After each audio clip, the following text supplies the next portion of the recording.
So every fall for the past many years, we have a series where we walk through Genesis together. And I have bad news for you, and that is that we are actually coming towards the end of Genesis. So at some point we won't be doing this fall Genesis course. But for right now, it's okay. We still have some Genesis to go.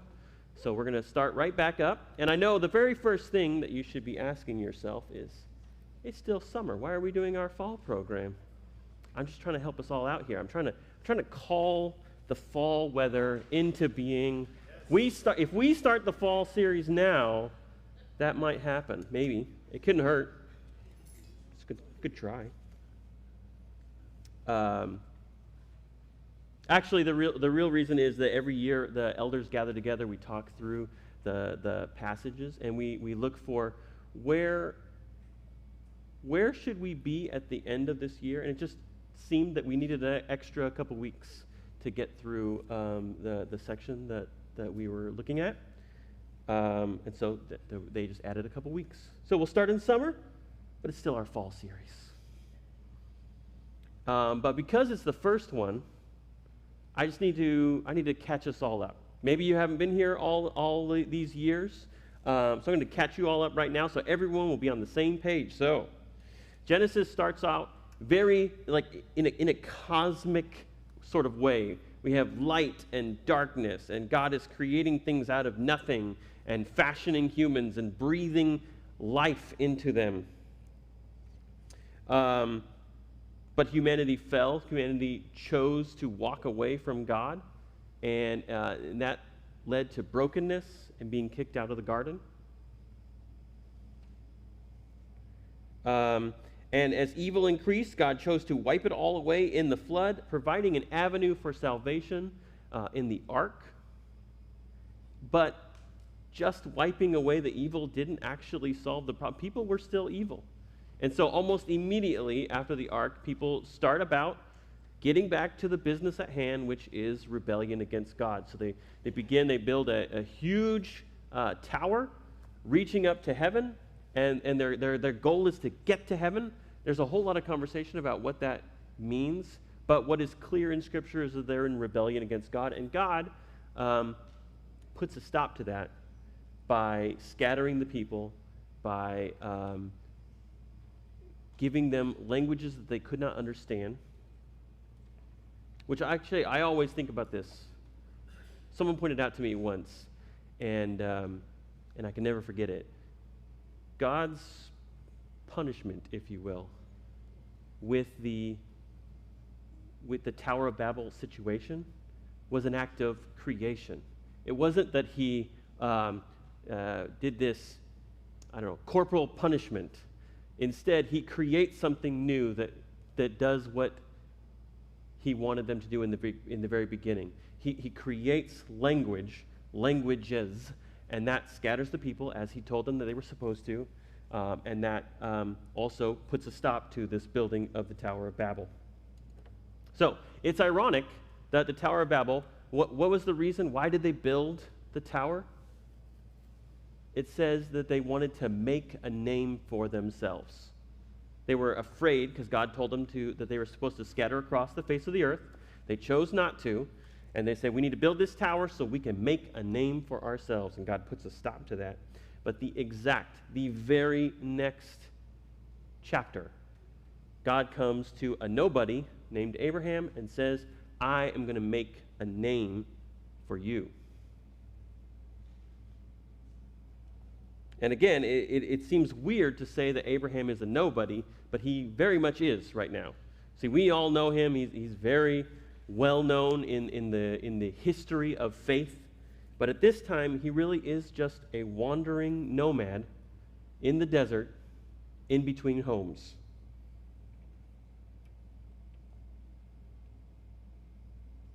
And that really triggers a movement in the way God is working in the world. So God has been doing these cosmic things, creation out of nothing, sending floods, creating languages and scattering people. And now there's a movement towards a single family. I'm going to start with Abraham something new. And I think that's instructive to us because God is a cosmic God. God is a God with the world in his hands, and yet at the same time, the work of salvation is a personal work. It is a work with people like Abraham. So he's a cosmic God, but salvation is personal.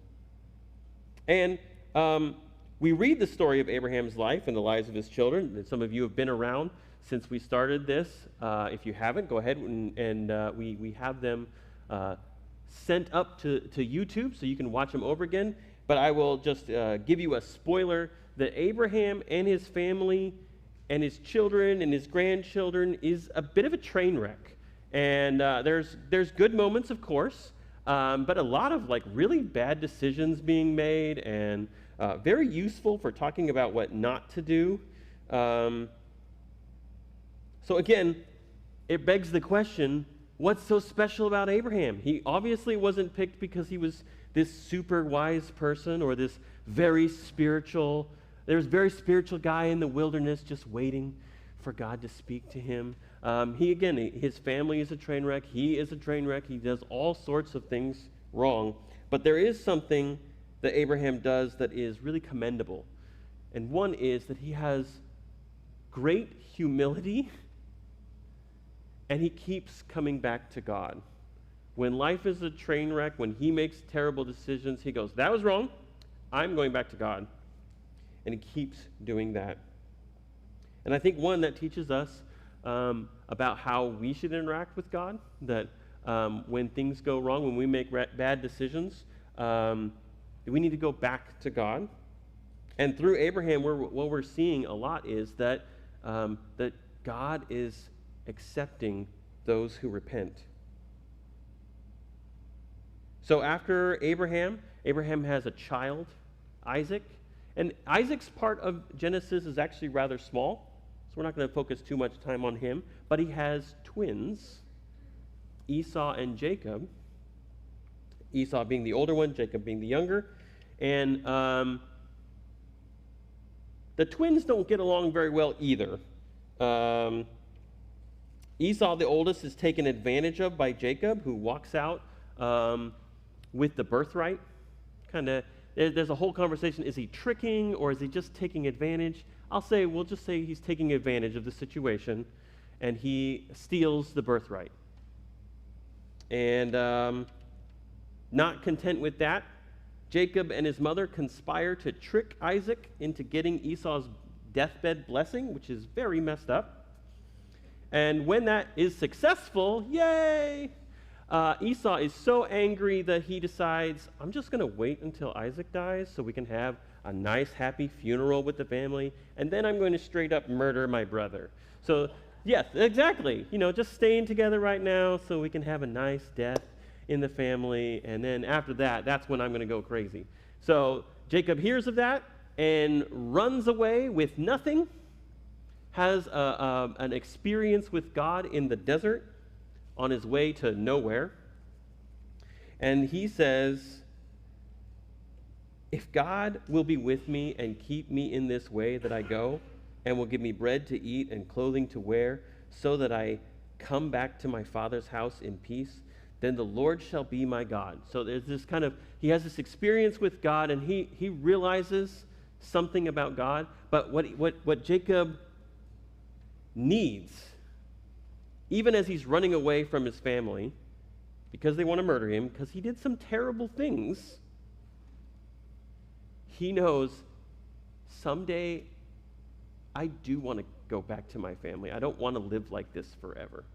And he realizes that God is able to do that. Or maybe he hopes that God is able to do that.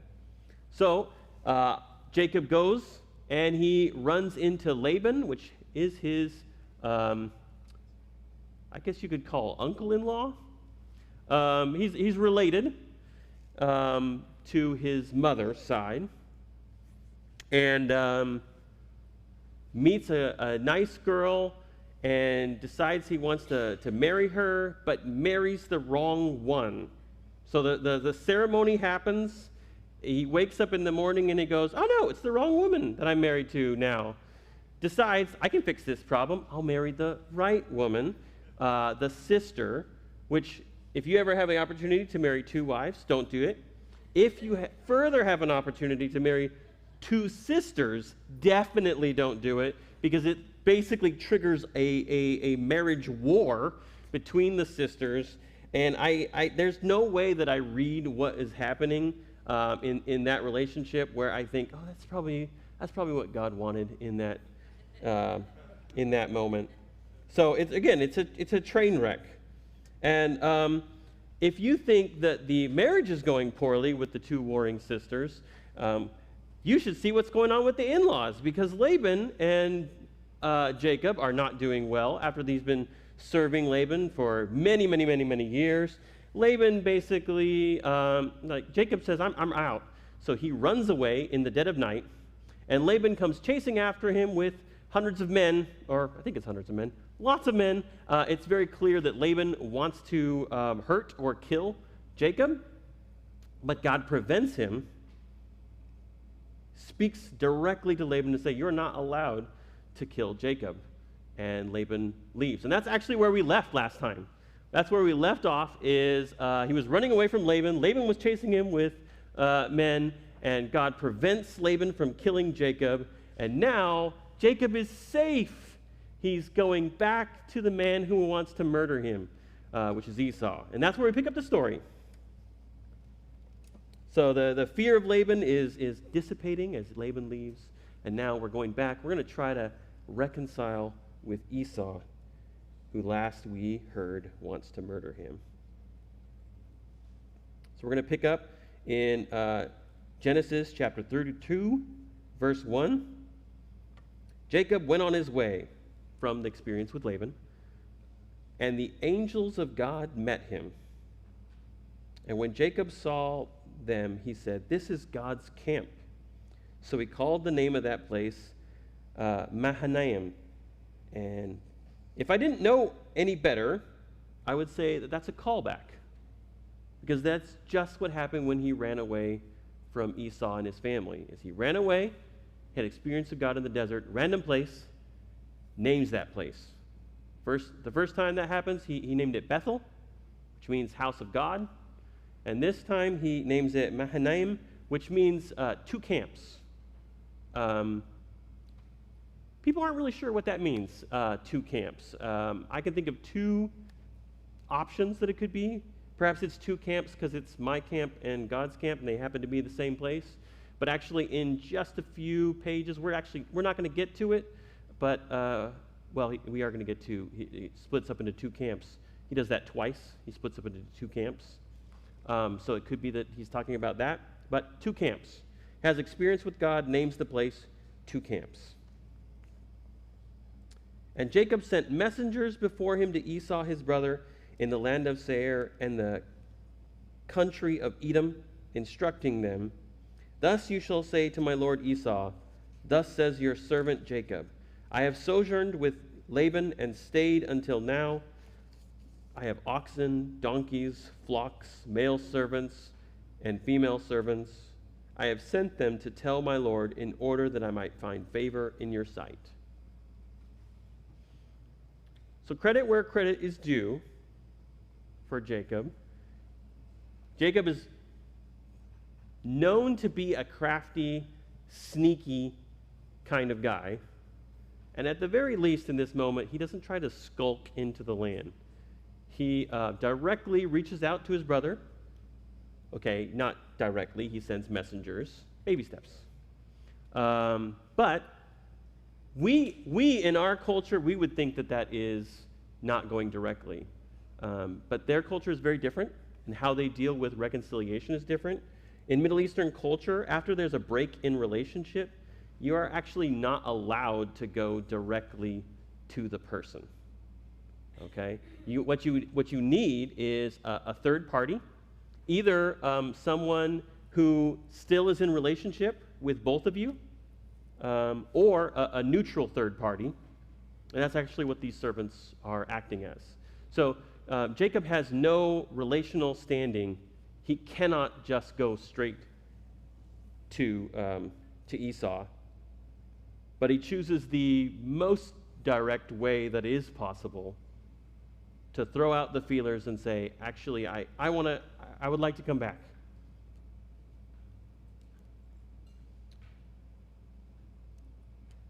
And that's actually, I want us to think about that in terms of reconciliation as well, because it's what we see Jesus doing. So what we see of Jesus on the cross is very much the Middle Eastern way of reconciling. We who have fallen, we who have insulted God, we don't have relational standing to be able to meet him. Even if we wanted to engage with God, we couldn't, because we have no standing anymore. And so what is needed is either a neutral party or someone who is still in relationship with that person, that being Jesus, the Son, who comes. And actually, it's even more specific, because do you know whose job it is in the family to reconcile, to be the third party, or the person who can make that reconciliation? It's the oldest son. That's part of their job. When the family is insulted, the father stands apart. The son is the one that takes the reconciliation work, which again is another reason why we're going to dance around a few passages here. Another reason why in the story of the prodigal son, why it's so clear that the son does not want, the older son does not want to reconcile. Because it literally, that's his job, is to be the one that helps reconcile the younger brother, to the father, and he's choosing not to do that. And then when the brother shows up, he continues to choose, very clearly continues to choose not to be the one to work out reconciliation. But Jesus is not like the older brother. He's the one that takes on the cost and mediates the relationship with the father. Note, too, that Jacob is talking about his great wealth. And again, you might think, that's an odd flex. That's how I'm coming back. I would like forgiveness. I'm also very wealthy. But I think this is something else as well. Because Jacob owns the birthright. If Jacob shows up, he can say, all of this is mine, and legally, it is. So what I think he's trying to do is not say, hey, I'm very wealthy, that's why you should let me back. I think what he's actually saying is, brother, I am not here to take anything from you. I have what I need. I'm not here to take back anything. I just want to come home.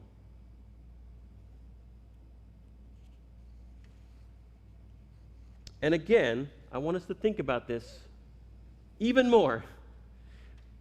Why did Jacob steal the birthright? Why did he lie and cheat to get the blessing? Because on some level, Jacob's mother knew the prophecy was that the older would serve the younger.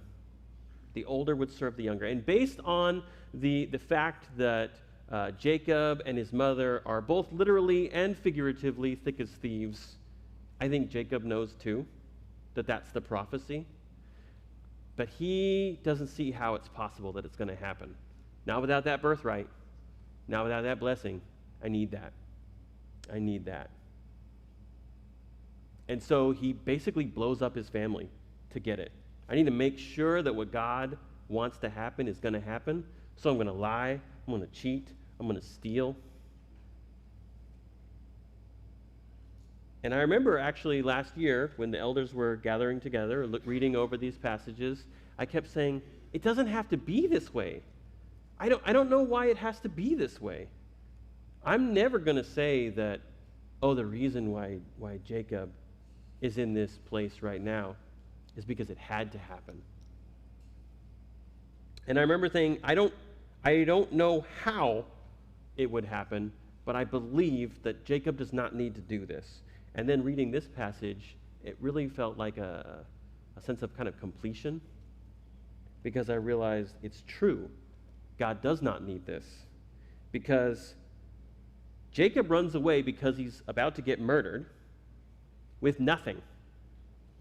And when he comes back, he's incredibly well taken care of, wealthy, kind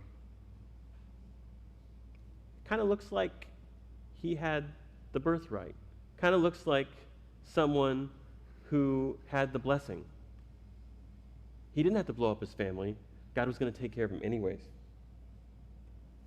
And in fact, I think even more so, because Jacob left empty-handed and comes back full, it's very clear that God is taking care of him. And it wasn't just that he got born with a silver spoon in his mouth.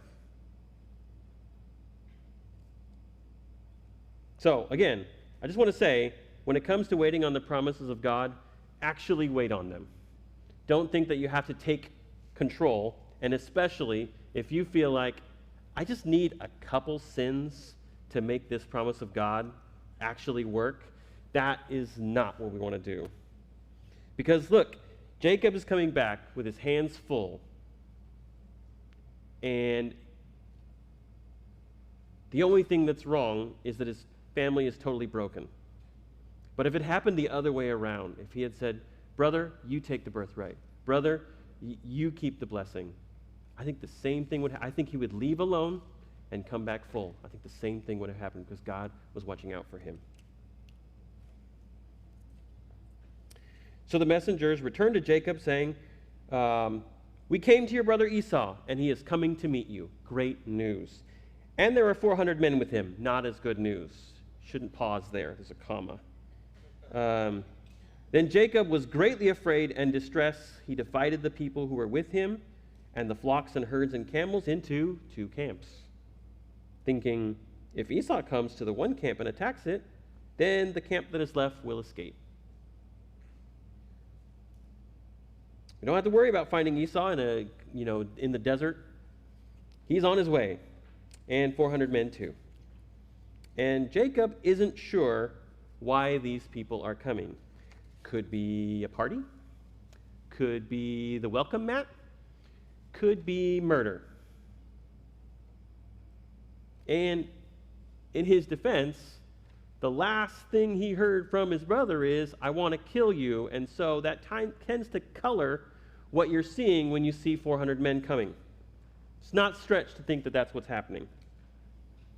And even more so, just prior to this, we don't feel it quite as much because it was a year ago, but for him, yesterday, he literally was chased by an army and God stopped them in the last minute. So it kind of feels also like par for the course. You know, armies chase me, try to kill me. Oh, here's another army coming, trying to kill me. So Jacob makes a very utilitarian, strategic choice to try to mitigate the danger by just splitting his family up so that maybe someone will survive. But the point is, he's actually banking on there being an attack. He's planning for what to do when the attack comes. And Jacob said, O God of my father Abraham and God of my father Isaac, O Lord, who said to me, return to your country and to your kindred, that I may do you good. I am not worthy of the least of all the deeds and of the steadfast love and all the faithfulness you have shown to your servant. For with only my staff I crossed this Jordan, and now I have become 2 camps. Please deliver me from the hand of my brother, from the hand of Esau, for I fear him, that he may come and attack me, the mothers with the children. But you said, I will surely do you good, and make your offspring as the sand of the sea, which cannot be numbered for multitude. So after doing his best to mitigate the danger using human wisdom, Jacob reaches out to God and reminds, quote, I'm going to put quotations, reminds God of his promise. Spoiler alert, God is not the one that needs reminding right now. Jacob is the one that's worried because there's an army coming. When you remind God of the promises that he's had for you in your life. God is not the one that needs the reminding. But go ahead and do it anyways, I'm going to say, because it looks like you might be the one that needs the reminding. Jacob affirms that God has indeed taken care of. Again, affirms, I left with nothing but a stick, and I came back full. Now, please help me reconcile with my brother instead of being murdered by him. So he stayed there that night, and from what he had with him, he took a present for his brother Esau. 200 female goats and 20 male goats, 200 ewes and 20 rams, 30 milking camels and their calves, 40 cows and 10 bulls, 20 female donkeys and 10 male donkeys. These he handed over to his servants, and every drove by itself, and said to his servants, pass on ahead of me, and put a space between drove and drove. And we're going to talk a little bit about that. And he instructed the first, when Esau, my brother, meets you and asks you, to whom do you belong? Where are you going? And who are these ahead of you? Then you shall say, they belong to your servant Jacob. They are a present sent to my lord Esau. And moreover, he is behind us. And he likewise instructed the second and the third and all who followed the droves. You shall say the same thing to Esau when you find him. And you shall say, moreover, your servant Jacob is behind us. For he thought, I may appease him with the present that goes ahead of me. And afterward I shall see his face. Perhaps he will accept me. So the present, that meaning the gifts, the layers of gifts, the present passed on ahead of him, and he himself stayed that night in the camp. This isn't in the text, but I'm going to just say to be continued. So that's how we're leaving this. He's created another, again, using the best of his human wisdom. He says, I need to do something to show that I can be trusted, or to in some way be able to see Esau, have him see me. So he sets up this gift, and we leave him watching the gift go across the horizon, and then night.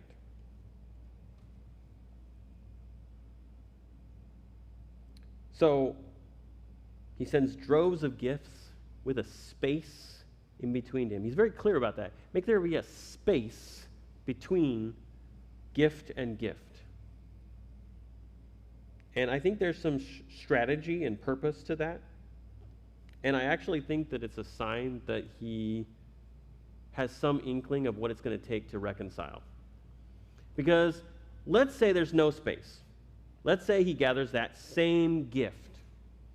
Says, everybody, go off to Esau, and one giant gift we're going to give. Do you know what that is communicating? I've got a lot of wealth, and I think you should let me back in, and this should cover it. This should cover the pain I caused.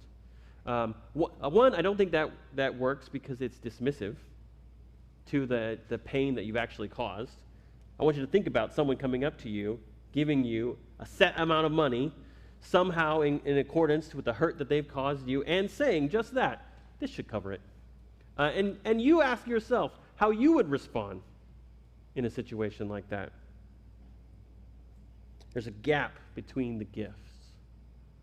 And I think a part of what's going on and part of what Jacob is trying to communicate is, I'm a different person. You remember last time you met me, Esau? All I wanted to do was steal from you. All I wanted to do was take your inheritance and take your blessing. And I want to show you, with some evidence behind it, now I'm the kind of person that's going to give you things. I'm a person who is generous and not a thief.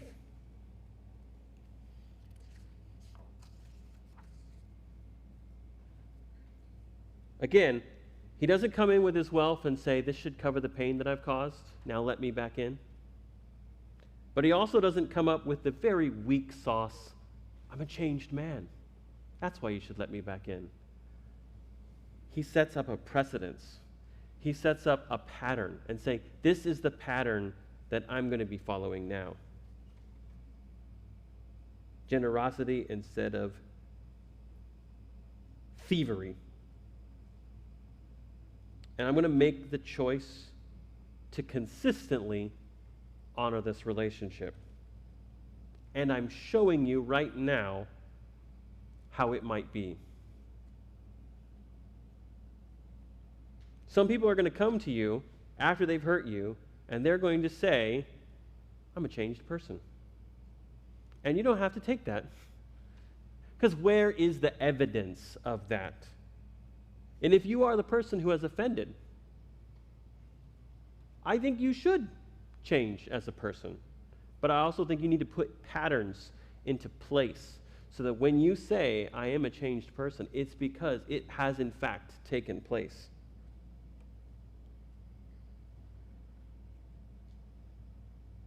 This is a new Jacob. And he's trying to communicate that the best way he knows how. But we have to sit in the fact that we don't know if he's going to meet a new Esau. He has to sleep on that. The gift has gone out. Now he just has a night.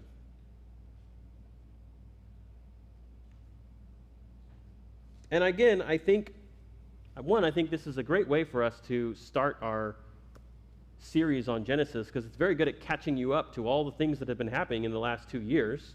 We're reminded of the Esau-Jacob issues and the Laban issues from last year. But I think, too, it's nice and it's a good place to start because it leaves us in a very uncomfortable place where Jacob is trying to reconcile and he doesn't know if it's going to work. And I don't know how many times you've experienced that, but I have experienced that many a times where I would like to reconcile, but I don't know if it's going to work. And so I think we are in good company with Jacob. That's really the problem with long-term, lasting relationships, is that at some point, you always have to reconcile. That's why I think road rage goes so crazy. Because when someone cuts you off, you don't know them. You have no relationship with them. You can say, do whatever you want, and there's no ramifications. So people choose the worst possible things to do and say and honk. But I don't know about you, but when I follow my dad, he is one of the worst people to follow. It's like, oh, follow me to this restaurant. He's like changing lanes really fast, and it's like, oh man, I'm never going to make it. But if my dad were to cut me off while we were driving, I'm not going to blow it up with the road rage situation because you know what? At some point, I have to go home. And home is where I would like to be because home has delicious food and good board games and things like that. So I'm not going to blow it up because I have a relationship with this person and I'm going to continue to have a relationship with this person.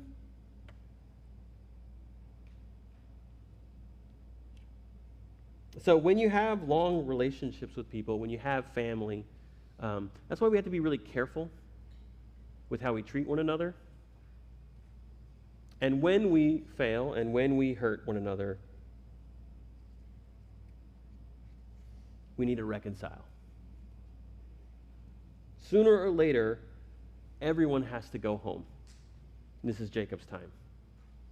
I want you to think about a time in your own life where you had to go home too. You know, that could be heavy. Sooner or later, everyone has to go home.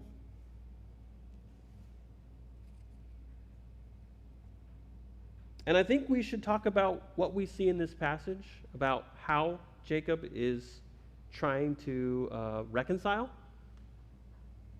Because I think he's actually doing a fairly decent job. Would I put Jacob up as a role model? Not usually. Actually, mostly no. But I think in this case, he's actually doing several things well, and I think we should say it. One, he's approaching Esau in a culturally appropriate manner. He had thought about how can I meet with Esau? I know I can't go directly to him. Nope. I shouldn't be sneaking in. He needs to know that I'm here. I'll send some messengers to start this off. That seems wise, and it seems like he understands what the hurt was. Jacob shows wisdom in knowing what that attempt of reconciliation could cost him, because now he's got an army, and he goes, well, could be that they're coming to kill me. Yes. And then he splits his camps up, using some human wisdom here, like I just need to mitigate some danger, because this is very tricky, reconciling. And again, Jacob cries out to God before he meets his brother and asks to be able to make peace. And friends, that's just a great way to start a reconciliation. In fact, that's one of the things that I tell other people to do when they're trying to reconcile, and I do myself as well. When you use the human wisdom that you have, that God has given you, to approach in a kind and humble way, before you make that final move, you should be praying. You should be asking God to help you, because you know God is a great peacemaker, and you know He is able to make peace in the impossible situation. That's what the cross is. There was no relational standing. There is no way we can reach God. And God incarnated Himself into human history so He could be the mediator. God knows how to make peace when it's impossible, so we should be asking Him to help as well. And again, finally, I think that Jacob moves from this idea of a transaction, a forgiveness transaction. Like, what I need from my brother is forgiveness, so I'll say I'm sorry. He will give me the you are forgiven, put that in my pocket, and go on with my life. This is not a transaction for Jacob. He is setting up a pattern, saying, I don't want to be this person that you knew before. I choose to be this new Jacob that is generous and not trying to steal from you.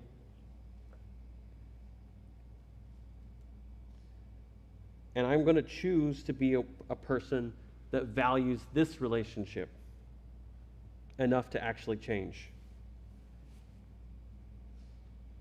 And I'm not going to just tell you that and expect you to believe me, but I'm actively putting it into practice starting now with this gift.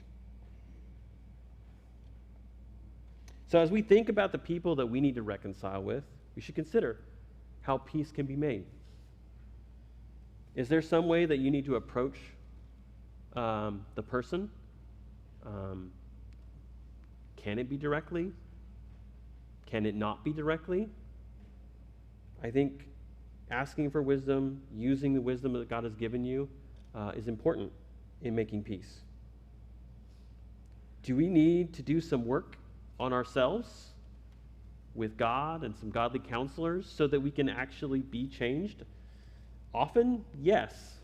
That's part of what's going on with when people go into the desert in the Bible, they usually come out different because God is working on them.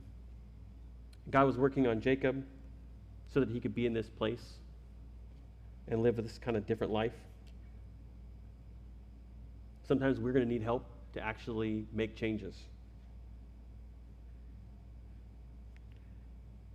And when we reconcile, in all things, reach out to God and invite Him into the brokenness, trusting that God is the great peacemaker and can make peace. As a church family, we're going to actually celebrate that fact that God is the great peacemaker and can make peace in the most impossible of circumstances. We do that by participating in communion, because that is the moment where Jesus, with His work on the cross, mediated our forgiveness, made peace with God for us. So we're going to do that in a couple ways. First, we have, if you would like to come up to the kneeling rails, there will be people here to serve you communion.